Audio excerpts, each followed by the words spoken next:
a gente tem o quê? O movimento aí de anomalias que vão aparecendo no nosso sistema Terra, né? Vocês devem ter visto aí algum tempo atrás uma anomalia da leitura de um satélite, né, que mostrava como se fosse uma ilhazinha, mostrando uma anomalia que ninguém soube explicar se era anomalia eletromagnética em cima do satélite que causava alterações na leitura, né, ou se realmente tinha alguma anomalia direta eletromagnética ali. Então tem várias coisas diferentes acontecendo aí atualmente, mas vamos começar aqui pela anomalia do Atlântico Sul, tá, gente? Vamos começar por isso daqui, para a gente entender bem quando a gente fala o que é anomalia do Atlântico Sul. Aqui a gente tem, né, como que ela estava em 2020, tá? Anomalia do Atlântico Sul aqui. Essa parte central dela aqui, mais escura, azul escura, né, na América Latina, e ela se estendendo essa anomalia, que é uma anomalia de campo magnético mais baixo, né, quanto mais azul, mais o centro aí da anomalia é mais baixo, mais tem uma depressão de malha eletromagnética, e ela pegando aqui, né, o nosso continente sul-americano, e pegando também uma parte, até chegar ali na África do Sul. Por isso é chamada anomalia magnética do Atlântico Sul, né? Então, alguns falam de anomalia magnética Atlântico Sul, AMAS, alguns chamam de AMAS, né? A-M-A-S, anomalia magnética do Atlântico Sul. Então, aqui a gente tem em 2020. Vamos ver o que a ciência falou sobre isso, ciência tradicional, antes da gente falar, né, da nossa visão aí.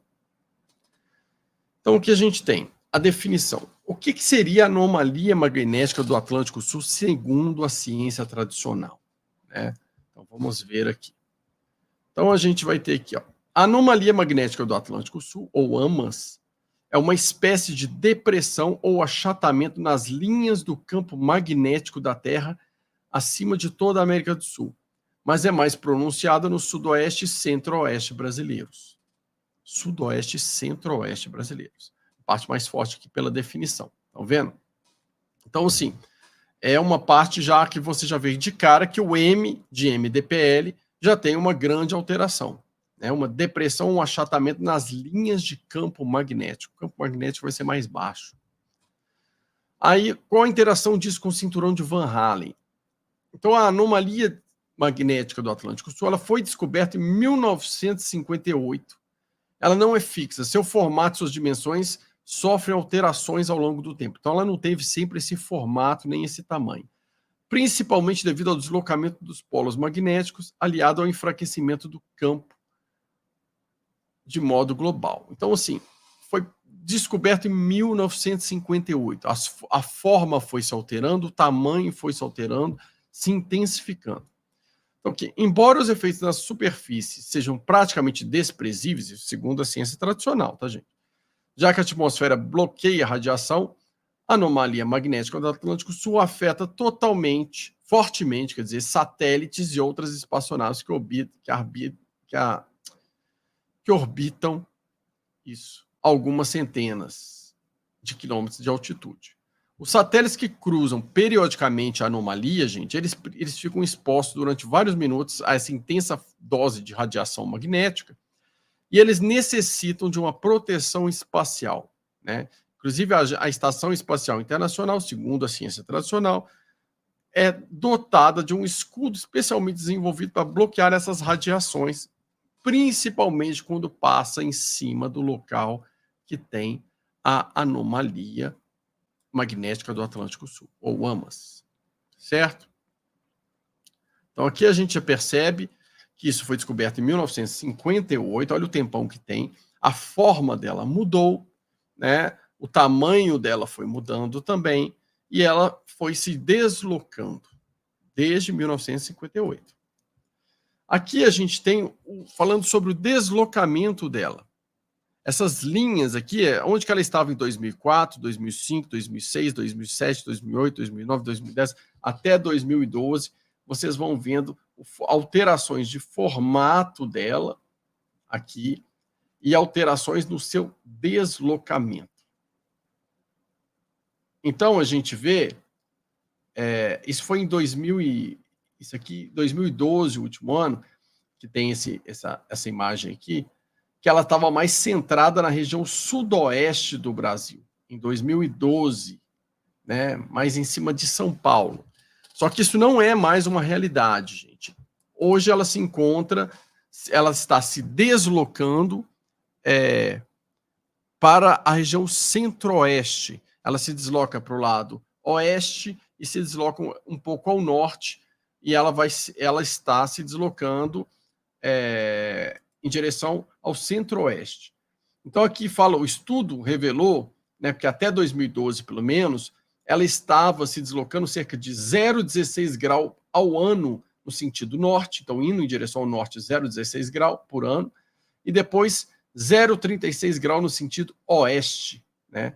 E atualmente aqui está falando que era mais intensa no estado de São Paulo. Isso aqui é antigo, tá, gente? Eu consegui da época de 2012. Então, de 2012 até 2024, ou seja, 12 anos depois, tendo deslocamento ao norte e a oeste, ela está há 30 dias, né? Faltam 30 dias para ela chegar em cima, exatamente em cima de Zigurates, no Mato Grosso do Sul.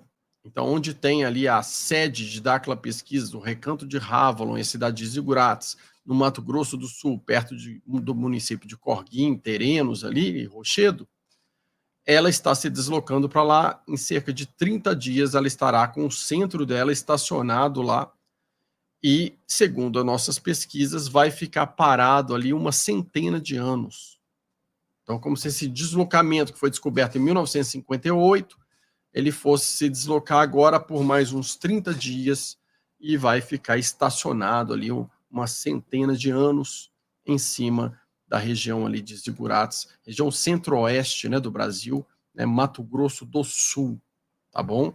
Qual a consequência, gente, disso estar se deslocando, aumentando aí a sua intensidade de depressão ou achatamento das linhas magnéticas, e isso estar localizado em cima de Zigurates? O que vai acontecer, né? E que fica mais ou menos no centro aí do continente, né? Se você olhar tanto da parte latitude quanto longitude aí com relação ao continente sul-americano, ela vai ficar mais ou menos no centro do continente, aí em cima de Zigurates.